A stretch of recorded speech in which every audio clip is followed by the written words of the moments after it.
back to Junior ECTV. I want to welcome Bob Annan, who is a retired police officer who served 38 years between the Toronto and Durham Regional Police Service, and he's also the co-founder of Accident Awareness.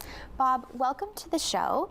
And if I can just ask you off the top, why did you start the organization Accident Awareness? What's the goal of the organization? Well, we want to let people know what can happen to them when they're on the road, and whether they're driving a car, whether they're a passenger in the car, or whether they're a pedestrian on the road. And you know, everything we talk about, people know.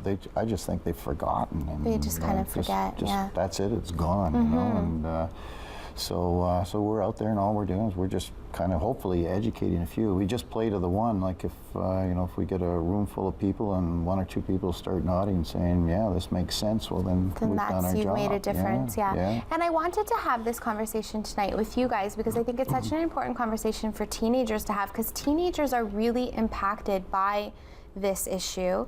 Teenagers are losing their lives at a they are. And what do you have the exact number well, around you that? know, well, I don't have the exact numbers on hand, but it's through mistakes that are being made. Like today, I was at a place today, and I talk about seatbelts. Like seatbelts, it's just such a huge thing, and wearing your seatbelt is should be a no-brainer. But people don't wear them. People don't wear them, and like you get all kinds of people that don't wear them, but a lot of young people don't wear them. If I go to a school, I always ask, you know, how many people in here don't always wear their seatbelts, and I get maybe 40% will put their hands up. How many of you here don't wear your seatbelt? Honestly, it's like an automatic reaction. When I get in a car, I reach for the seatbelt and I put it on. How about if you're sitting in the back seat? Same thing. Same thing? I mean, I harass my friends if they don't wear it. I mean, even if we're saying like a parked you should be harassing your friends if they don't wear them, because one of the things that we talk about in our presentation is we discuss the fact that you can be in your seatbelt and your buddy next to you is not in his seatbelt, and he could be responsible for killing you because he's going to fly around the car. And if there's a violent collision, he'll fly around the car and he'll just hit everybody or hit people with their heads or with their knees or with their foot, and you know, at 70 or 80 kilometers an hour.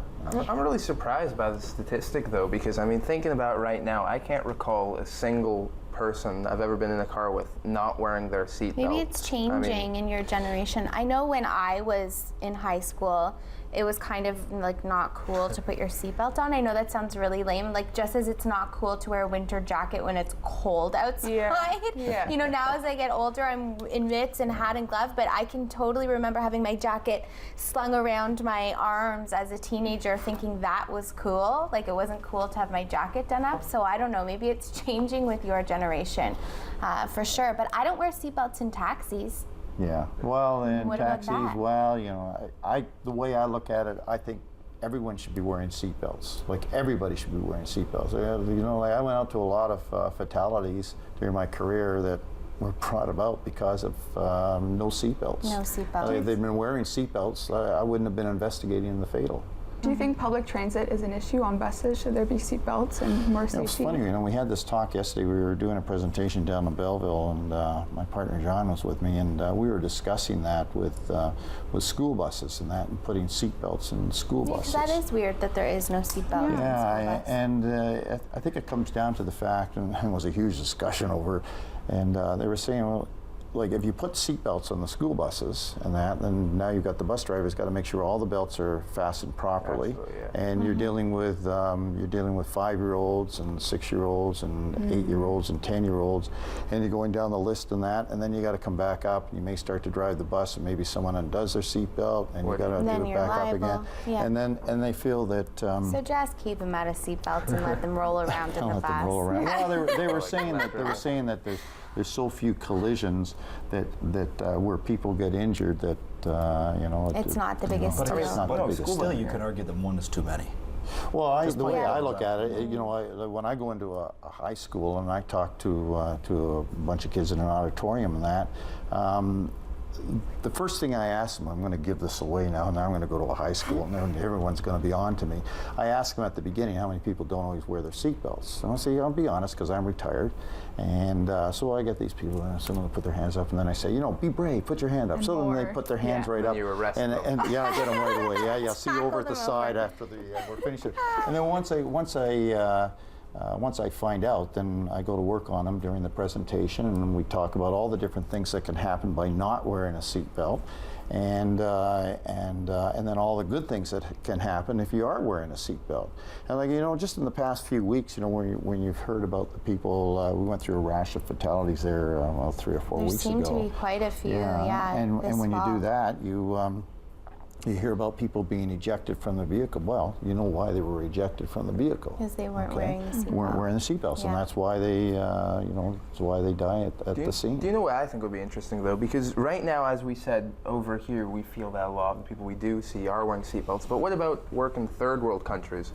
I mean, 4 or 5 months ago, I was with my friends. Yeah. He's 17. He's driving for one of the first times. We're going to the street. I go in with my friends. I put my seatbelt, and everyone literally laughs at me. Yeah. Literally laughs at me. Because you put your seatbelt on. Yeah, none of them put on their seatbelt. Keep in mind, this kid, he stopped 3 times, almost hit goats, stuff like that. Everyone lurches forward, but they generally do. And then I remember also later, I go in, his younger sister, she's about 8 years old, and she goes in, and I put on my seatbelt, and she makes fun of me too. Really? It's just a genuine, complete shift when you go to these third world countries. A lot of them, they just really don't care. And I think it would be so effective if maybe, because over here, so many of us, we have it on. Some of us, I think it's almost apathetic. I feel like, honestly, I don't know people who don't wear their seatbelts. Are you really not going to wear your seatbelt? I mean, you can get charged, genuinely. Yeah. You can get charged real money for doing this. Just put on. Well, I spoke to, when I was up in Ottawa, I spoke to some kids from Somalia. They were immigrants from Somalia, and I was asking them. I was out at my outside display, and I was asking them. I said, have you,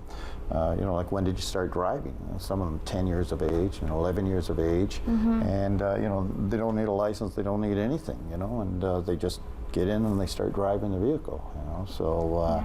Well, I mean, of course, no, there is legislation. Recently, the place I did go, they recently did make it so now if the driver or the passenger doesn't have their seatbelt, it's now only people in the back that don't need to wear them. But these countries, I think it's more of the leniency. But thing now again. you have to, and now you have to start the education. So, we're miles ahead on that one. I think we got 10%, where something like that, where there's non-compliance in it, and we're always probably going to have 10%. But I think the thing to look at there is now they're starting back where we were starting a long time ago, and now they have to convince everybody that this is the best thing to do. But then it's hand in hand. You've got to also have all the other laws of the road that have got to take effect as well. And you can't have people driving all over the road. You got to have them driving properly on the road. Let's talk about the issue of age when getting your license, because there's a lot of issues with young drivers. We know that young drivers are speeding. We know that young drivers are, taking risks with not wearing seatbelts. We know that young drivers can be distracted driving is a huge issue, and we can get into that. But do you think that maybe 16 is too young to get your license? Do you think that if we put the age up to 18 or 20, that people would be more responsible at this point? And I'd like to get all of your opinions. Well, I think it really varies, because there's friends that I would get in the car with and feel completely fine with. Yeah. There's one of my friends at school has his car almost every day, and I have no problem. I get in his car, we go to Tim's, whatever. But one of my friends, she's going through driving lessons, and I'm telling you, I would not get into a car with her. She's just ridiculous as a person, and personally, I don't feel ready to drive either. So I think it's just a personal choice. Okay. I don't think Now all your friends are going to be wondering, geez, was it me? Was it me? Yeah. I don't think lowering the driving age. If you're questioning the quality of drivers, of young drivers and their driving skills, then just make driving tests harder. Yeah. I think that's the obvious solution. I know people my age who are flying airplanes. Flying an airplane, for starters, you're dealing with the whole third axis of movement alone, and you've got the radios and all that stuff. That's much more complicated than driving, and knock on wood, both are fatal. But still, if you have a problem with that, then the obvious answer to me is make driver's ed better and make it harder to get a driver's license. Age isn't a restrictor. I've got a great uncle who's 97 and still drives and passes every year, no problem. The guy just drives. It's not an issue for him. Yeah. Make the tests harder. age limits. I think, yeah, that's definitely it. It's not really about the age, it's about how good the driver is. And of course, I'm not saying have like an 11-year-old, 12-year-old do stuff like that. But I remember once I saw this 14-year-old girl on her ATV at a friend's property, and I was blown away because I didn't really think about it. It's just been drilled into my head. Like, I didn't think you could be young and be able to control a car. When in reality, like Amanda said, there are people I know that are 16, 17, who I feel are much safer, much better drivers than some of the cars I've been in with adults. Yeah. Yeah. It's all about, you need to do more than just having this little bit of a lap in the parallel park. That's what Well, I say. I think, you know, like, they talked about the age for getting your license since I was 16. It's and been it was an about ongoing 10 years debate, ago. yeah. And, okay, well, maybe a little longer than 10. But anyway, you know, so it's been just an ongoing thing. I believe in New York, I think it's 18 years to drive a vehicle. I'm not 100% sure, but I think it's 18. And, but, you know, I say to people when I'm talking to students and that, you know, get your license when you feel good about getting your license. Some students are being pushed into it by their Right, parents. You know, exactly. you've got to get your license. Well, I say, well, why? Yeah, I just You turned have to 16 be and I ready. don't even feel ready yet. I Well, still no, feel like if you 10 don't in feel my mind. ready, if you don't feel ready, then you shouldn't go get your license. Exactly. And I don't want you to get your license because Yeah. I'm going to be out there with my family on the road, and I want to know that you driving down in your car Absolutely. feels good about yourself being in the car. I think almost a Confidence. nervous driver is worse than an Yeah. overconfident Oh, driver at absolutely. some points. Absolutely. For Like Canada's sure. worst driver. If I you see did them, it's tell the you nerves. guys, I can't believe I'll say it on air, but I did fail my driving test when I was 16 8 times, Officer Bob. Oh, I know. And they gave her a license. I know, it was really awful. We won't get into it. Let's talk about distracted driving, because this is a huge issue right now, Yeah. and I'm seeing it all the time. I mean, people on cell phones driving down the highway, Yes. people on cell phones at stoplights, Yes. pedestrians on cell phones crossing the street. Why do you think, how are we going to, you know, stop this issue or curtail this issue, The guys? stoplight is a huge issue, and please don't arrest my mother. But No, I won't, okay. every time we're at a stoplight, she just reaches for her phone. And I always say, you know, I'm a teen, you're worse than me, Mom. You gotta Yeah. slow down. And she said, oh, well, we're at a stoplight. I said, no, but it's the law. You know, you It's gotta put the- it away. she It's, can't be- yeah. Exactly, it's a distraction. And then she And goes, she that's- has it in her hand. She has it in her hand. It's Exactly. deemed to She can be be in ticketed. use. Exactly. And she's eligible. I think it's a $490 fine and 4 demerit points. Yeah. So they just put some teeth into it, you know, and they brought the legislation in the first time. It was like what they did with seatbelts. They brought seatbelts in, but they didn't put any demerit points with it when it first Yeah. came in, so everyone just kept doing it. And then as soon as you bring in the demerit points, it kind of, you know, knocks everybody down a Now, bit. I got that ticket last week, and I'm going to be honest with you, I did, but my Bluetooth broke in my car. I had my headset in, and my son's school phoned, and I had to press one button to answer it because I couldn't answer on my Bluetooth, and I just so happened to be right beside an officer. Well, you're But I allowed didn't see the to. demerit You're allowed points. to. Are you sure that's yeah. Sorry. Okay. But, well, the thing is that you're allowed to use your electronic device if you can activate it with a push of one button, but you can't be holding it in your hand. doing No. it. Yeah. Okay. So if you're reaching over and you push a button, like you're good to go. Well, that's what I thought, but he didn't seem to think Maybe so. he just didn't like you, Rhiannon. He didn't. He definitely Maybe- didn't. maybe Honestly, that's like I it. saw one of my old teachers. I was walking up the street and I saw one of my old teachers drive by with their headphones, and I looked over and I was. Well, no. I was on a mean, school bus once, the whole when I ride. have my headphones in, I Earbuds. can't hear anything. Yeah. I don't want to. Right. Like if I have my headphones in, I don't Who want. said to you're This blasting is it? The this people is are this is a real problem. Like there's so many problems. I spend over 20 minutes of my 1 hour presentation talking about these distractions. They're horrendous, and it's bad for the drivers of the vehicles. Okay, really bad for them, and it's really bad for the pedestrians walking down the street. Absolutely. And Terrible, I'll give you a great scenario here. You know, like one of the questions I asked the schools is that when I'm there, I said, well, how many people are on their cell phone texting while they're walking across? So they say you got a green light and you're walking across the street on a green light. How many people walk across the street on a green light and they're texting as they're going?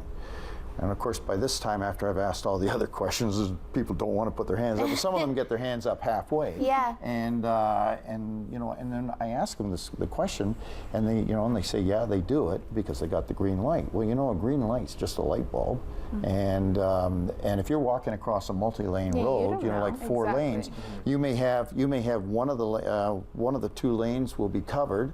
But maybe the live lane, maybe the curb lane's live, and you're walking across texting, and some guy runs the red light. Yeah. So you don't even see it coming. The guy runs the red light, and that's why they have a charge in the Highway Traffic Act: disobey red light, fail to stop. It's for guys like that. Right. They run the light, and there you are texting, and then you get struck. I just don't see how we're going to fix it though, because people are so addicted to their phones. Like, this is ruining relationships, let alone, getting people into accidents on the Maybe we should road. keep going with that. I don't know what happened to it. You had a bunch of news stories. Everyone was going up in arms about those little bike cops. They would go right in between the cars, stop, tap on your window, hand you your ticket, and keep going. Mm-hmm. I think enforcing this just for a period of time, it doesn't need to be that much. Well, everything, in policing, like, you get pulled in every different direction, and you can only do so much. Right. And they want to do a campaign on this and a campaign on that, and they're asked to do this and they're asked to do that, and you got 5 guys on your shift, so like, and then you have to answer calls, and and you got administrative duties you have to do and stuff like that. Sure. So it's really difficult to do. But what you should do is you should be there should be enforcement that should be taking place, and there is a great deal of enforcement. Even my own partner in our organization, he's been laying charges as well for it. And then we'll see how it's going to go in court. But I mean, the thing, and enforcement is important, but you gotta, the best laws enforce themselves. We need to make it clear to the public, and I mean, I can't answer this, but I'm 16, I don't even have a G1. I'm no expert, but we need to make it clear to the public, and whether the sort of scare tactic approach, like showing death statistics, that kind of thing works, I'm not sure, but it's important to have a balance of both the carrot and the stick. Make it clear to the public that this is A, costing lives, B, irresponsible, and C, unnecessary. Well, a lot of people don't understand, and they also don't understand the law. They think that, like at the red light, it's a big pick up the phone, you can do it, but no, you can't, okay, because you're on a highway. All right, Yeah. you're on the street, and so you have to be off the street. You can't be using it while you're on the street unless you can just one button. I think it's because cars have become so essential in our lives, even for the past 20, 30, 40 years now, that people have become complacent almost. They don't realize that this really is heavy machinery. This really is something that can be capable of taking someone's life. Your life is at risk every Exactly. time you get into But it. you sort of Yeah, get, and Yeah. even saying it now, I feel like I sound like an idiot, to be completely honest. I personally feel I try my best not to use my phone when driving, but when I think about it, when I see people doing it, I don't really comment. I don't really get up in arms in anger when I see someone texting at a red light. However, if they're blaring through going in between lanes, yes, I will, but if they're just at a red light, I'm just going to keep my mouth shut and think, tusk, tusk, tusk. Well, it's kind of neat to see what happens. I've tapped my horn a couple times and gone like that a couple times with them, and then they put the phone and down people right freak away. out. Yeah. But that's not the only distractions that are out there. Like, we're talking about the cell phone and everything. How about the person having cereal and they're scooping it into their mouth while they're making a left turn? So what are they using to make their left turn? On Or lipstick. shaving. We've I know, they use we've their- had people that have been shaving as well. People that use My their husband knees, their clips whole his nails at red lights. Well, Is all that- these things. That's But efficient. you that want to know, weird? something? You should be watching the traffic when you're out there. Well, I don't know about now. I've never done my nails. He keeps so I the don't nail know. clippers, and it's so strange. I told everyone on TV what you're doing. Okay, well, we can't really get into this because we only have 1 minute, but maybe we'll talk about it when we get back. I want to talk about impaired driving because I think that there's a real problem with teens thinking, obviously I think it's drilled in now in our generation that the drinking and driving is not great, and I think that we've done a really good job with public awareness in getting that message out, but being stoned and driving is still a really big issue, and I think a lot of teenagers think that it's okay, that it's not the same and that they're fine, and do you... They think that there's no problem with that, not realizing, you get the end result is the same. Right. And it's reaction time. It's how you react to something. Like if you've been drinking a lot, you don't react to things as well as you should. Well, it's the same No, thing definitely if not. If you're smoking up or doing something else. Let's talk about that and chat about that a little bit. We'll be right back with more on accident awareness right after the break.